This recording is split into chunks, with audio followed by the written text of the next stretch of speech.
हाय, hello, नमस्कार. पंचपक्वान्नच्या नवीन व्हिडिओमध्ये मी विद्या तुमचं सहर्ष स्वागत करते.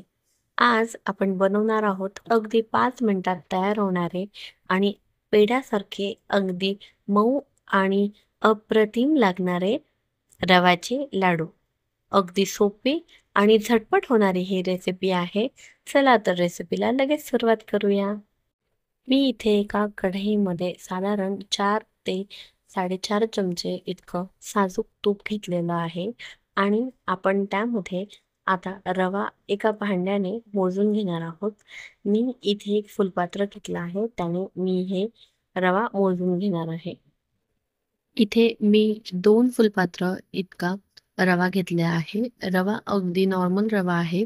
तुम्ही जाड, बारीक, अगदी 0 नंबर रवा, कुठलाही रवा घेऊ शकता. पण मी इथे नॉर्मल रवा घेतलेला आहे आणि तो आपण छान खरपूस असा छान भाजून घेणार आहोत. आता हा रवा आपल्याला मध्यम आचेवरती अगदी व्यवस्थित भाजून घ्यायचा आहे. आपल्याला रवा छान मध्यम आचेवरती भाजायचा आहे. रव्याचा अधिक जास्त कलर बदलला नाही गेला पाहिजे आणि रवा अतिशय उत्तमरित्या भाजलाही गेला पाहिजे. अशा पद्धतीने आपल्याला मध्यम आचेवरती हा रवा व्यवस्थित भाजून घ्यायचा आहे. मला हा रवा भाजायला साधारण 20 ते 25 मिनिटं लागली आहेत. अशाच पद्धतीने आपल्याला हा रवा छान भाजून घ्यायचा आहे. तुम्ही बघू शकता रव्याचा कलर अजिबात बदललेला नाही आहे आणि अशाच पद्धतीने आपल्याला रवा भाजायचा आहे. असा आपला रवा भाजून झाल्यानंतर आपल्याला साधारण 5 ते 7 मिनिटासाठी हा रवा झाकून असाच ठेवायचा आहे कढईमध्ये. आता 5 ते 7 मिनिटानंतर आपण एका मोठ्या परातीमध्ये, ताटामध्ये हा रवा थंड करण्यासाठी काढून घेणार आहोत आणि हा रवा आपल्याला पूर्णपणे थंड करून घ्यायचा आहे आणि पूर्णपणे ज्यावेळेस रवा थंड होईल, त्याच वेळेला आपल्याला हा थंड झालेला रवा मिक्सरच्या भांड्यामध्ये घालून घ्यायचा आहे आणि छान वाटून घ्यायचा आहे. आता हा रवा पूर्णपणे थंड झालेला आहे. आता हा आपण एका मिक्सरच्या भांड्यामध्ये घालूया आणि छान बारीक वाटून घ्यायचा आहे. तुम्ही व्हिडिओत बघू शकता.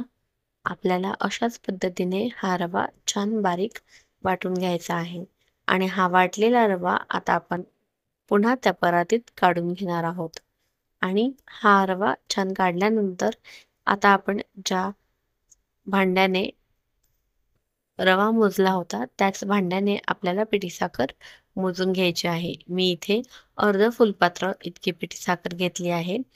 तुम्ही गोड तुमच्या आवडीनुसार कमी जास्त करू शकता आणि आता पिठी साखर घातल्यानंतर यात साधारण मी 1 चमचा इतकं वेलची पावडर घातलेली आहे आणि त्यामध्ये चवीनुसार मीठ आणि अगदी 2 चिमूट इतकी जायफळ पावडर घातली आहे.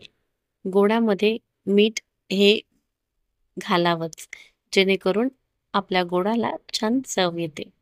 आता आपण ही पिठी साखर रव्याला छान प्रकारे एकजीव करून घेऊया. हे पीठ छान प्रकारे मिक्स करून घेऊया आणि आता अशा प्रकारे आपण हे मिक्स केल्यानंतर आपल्याला यामध्ये आवडीनुसार ड्रायफ्रुट्स घ्यायचे आहे. मी इथे काजू, बदाम आणि पिस्ता घेतलेले आहे आणि ते छान प्रकारे कापून घेतले आहे आणि ते साधारण 2 चमचे तुपामध्ये परतवून घेतले आहे आणि आता हे परतलेले ड्रायफ्रुट्स आपण आपल्या रव्यामध्ये टाकणार आहोत आणि हे छान पद्धतीने एकत्र करून घेणार आहोत आणि त्यानंतर आपण ह्याचे लाडू वळून घेऊया. काय आहे की नाही अगदी सोपी रेसिपी, सोपी आणि झटपट होणारी.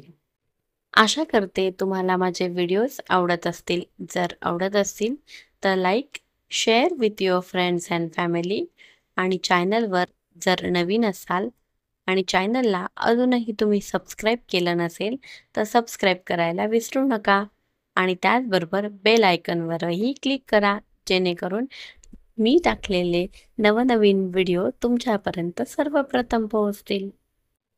तयार झाले आहेत आपले अगदी पेढ्यासारखे आणि झटपट होणारे रव्याचे लाडू. रेसिपी नक्की ट्राय करा आणि कशी झाली आहे हे मला कमेंट करून नक्की कळवा. स्वयंपाकघरात प्रेम असू द्या आणि तुमच्या यूट्यूबवर पंचपक्वान्न. पुन्हा भेटूया अशाच चटपटीत, चमचमीत आणि नवनवीन व्हिडिओंसोबत.